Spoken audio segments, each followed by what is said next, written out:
This is your WXCO Daily News Roundup for Bull Falls Radio, 98.9 FM and 1230 AM in Wausau. Civic Media News. I'm Terry Bell. Here's what Wisconsin needs to know.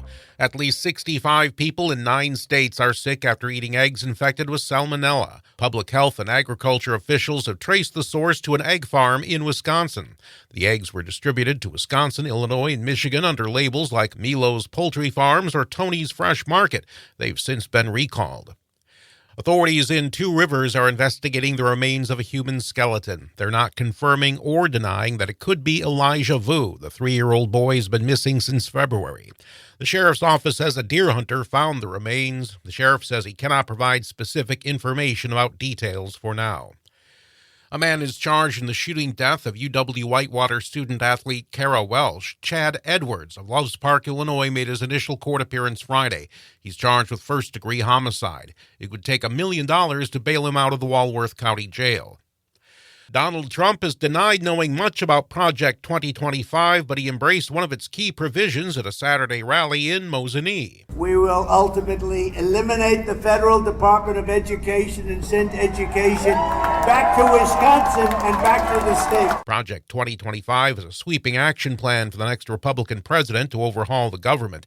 Last week in Wisconsin, Education Secretary Miguel Cardona warned public schools are under attack. Democrats are literally going to new heights to warn about the Heritage Foundation's Project 2025. Airplanes pulled banners over college football games here in Wisconsin and in other key swing states this weekend. Donald Trump denies having a direct connection to Project 2025, but he has embraced some of its key ideas. A new study finds people in rural Wisconsin feel better about drinking raw milk than people in cities or suburbs. Sean Patterson led the study for the University of Pennsylvania. Pasteurization doesn't change the nutritional value of milk. It doesn't significantly change the taste of milk, and so the risks really don't outweigh any of the benefits. Untreated milk has been linked to illness outbreaks. I'm Terry Bell, Civic Media News. Here's what you need to know closer to home. For WXCO Bull Falls Radio News, I'm Melissa Kay. A house fire on Friday has displaced 2 people in Marshfield. A little before 9:30 p.m. on September 6th, the Marshfield Fire and Rescue Department and police officers responded to East 15th Street for a report of a house on fire. When they arrived, flames were visible on the east side of the garage, extending up the wall and into the attic. Everyone was out of the house, and crews aggressively attacked the fire. Additional staff were called in, and a box alarm was requested. They cut a hole in the roof to help remove smoke and hot gases. The fire damage was contained to the exterior and attic. There's a preliminary estimate of $100,000 in damage, but no one was injured. There's a recall on eggs produced at a Wisconsin farm. Milo's Poultry Farms and Tony's Fresh Market brand eggs are being recalled. It's possible they're contaminated with salmonella. Manitowoc County Sheriff's officials are investigating human skeletal remains located on private property in the town of Two Rivers. In a press release, officials say a local deer hunter found the remains on Saturday. The sheriff's officials did not provide age, race, or sex of the remains, but did say, "We are fully aware of the ongoing case of missing 3-year-old Elijah Vu," but they could not confirm if the remains were related to that case. Elijah was reported missing from Two Rivers on February 20th of this year. Gas prices fell over 10 cents per gallon over the last week. The average across the state today is $3.06 per gallon. This is 36 cents lower than a month ago and over 53 cents lower than this time last year. Prices should continue to drop as we head into fall. The average across central Wisconsin today is $2.80 to $2.98 per gallon. A salmonella outbreak linked to eggs from Milo's Poultry Farm in Bondul has sickened people across Illinois, Michigan, and Wisconsin. The recalled eggs are labeled Milo's Poultry Farm and Tony's Fresh Market. Restaurants and homes are advised not to eat, cook, or serve the eggs. They should be thrown away. Salmonella can cause diarrhea, fever, stomach cramps, and dehydration.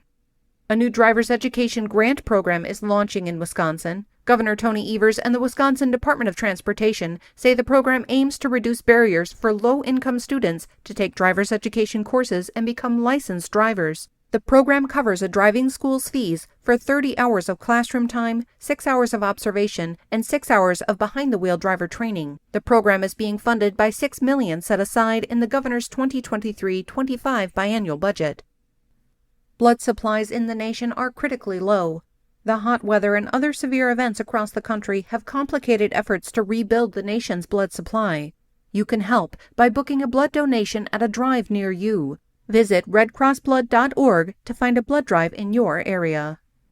The EAA Aviation Museum in Oshkosh is bringing 2 men who worked at Ground Zero during and after the terrorist attacks in New York to speak at the 9/11 memorial presentation at 7 p.m. on Wednesday. Retired New York City Fire Chief Deputy Chief Charles Black and Emergency Manager Michael Fagel will share their stories and first-hand experiences.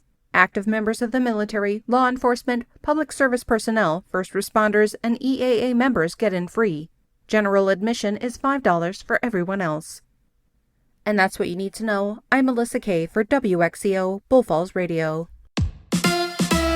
The Brewers get set to head west. Hi, I'm Jimmy Kuska with sports, filling in for Mike Clemens. After dropping 2 of 3 games to the Rockies and having won just twice in the past 7 games, manager Pat Murphy said that it was a tough homestand for his team. It was a tough homestand, and we've had games like this. If you looked at the St. Louis series, we had games just like this where once something didn't go our way, we didn't produce right. We didn't fight back right after that. Milwaukee will set out on a 6-game road trip out west beginning tomorrow in San Francisco. They'll play Arizona this weekend. The Brewers are still 9 games up in the NL Central with 19 games to play. On Sunday, it'll be the Green Bay Packers taking on the Indianapolis Colts as each team seeks its first victory. For the Packers, they will be without Jordan Love, who is expected to miss at least 3 weeks with an MCL sprain. Malik Willis, who the Packers traded for in the preseason, will start this week's game. The Athletic reports that Green Bay has reached out to free agent quarterback Ryan Tannehill as well. On Saturday, 2-0 Wisconsin Badgers football will take on Alabama. That game will kick off at 11 a.m. Filling in for Mike Clemens, I'm Jimmy Kuska with Civic Media Sports. On your entertainment beat, I'm Pete Schwaba. Standing ovations are not uncommon at film festivals, but a 9-minute standing ovation is. That's how long the crowd at the Venice Film Festival clapped for Daniel Craig after his performance in a movie called Queer. The film is based on beat writer William Burroughs' novel from 1985. Craig plays an American expat living amongst a small group of Americans in Mexico who starts a relationship with Stark's character. The film is scheduled for release in the U.S. on October 6th. The new season of Dancing with the Stars is right around the corner. Some of the stars that will be dancing, as revealed on Good Morning America, include 90210's Tori Spelling, former NBA player Dwight Howard, kind of a reach, Pretty Little Liars' Chandler Kinney, Bachelorette star Jen Tran, model Brooks Nader, and actor Eric Roberts. And finally, a reason to watch Dancing with the Stars. Season 33 of the show premieres September 17th on ABC. Michael Douglas would like his real name back, which is Michael Douglas. 50 years ago, when a young Michael John Douglas, now known as Michael Keaton, burst onto the Hollywood scene, his name was already taken with the Screen Actors Guild by Nepo baby Michael Douglas of Wall Street fame. Now, according to People magazine, Keaton wants it back, or at least a derivation thereof. The Beetlejuice star from now on plans to go by Michael Keaton Douglas. The grieving process appears to be over for the band Linkin Park, 7 years after the death of lead singer Chester Bennington. The band has a new lead singer, new material, and a tour in the works. Replacing Bennington on vocals will be Emily Armstrong, formerly of the band Dead Sarah. Chester Bennington took his own life in 2017. Linkin Park's new album is expected to drop November 15th of this year. In Jeff Bridges is one of the coolest guys ever news, Jeff Bridges is one of the coolest guys ever. Aside from having an excellent reputation as an actor and overall cool dude, yes, that's a reference to The Big Lebowski, actress Winona Ryder said Bridges refused to kiss her during her audition for the film Fearless.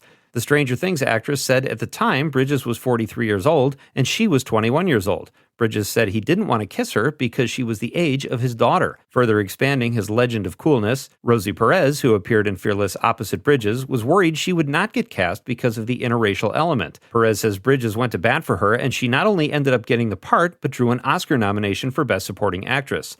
Ryder is a 2-time Oscar nominee herself. Her most recent film, Beetlejuice, opened up this past weekend. And as far as Jeff Bridges goes, the dude abides. For more showbiz fun, tune into Nightlight with me, Pete Schwaba, weeknights from 6 to 8 p.m. on the Civic Media Radio Network.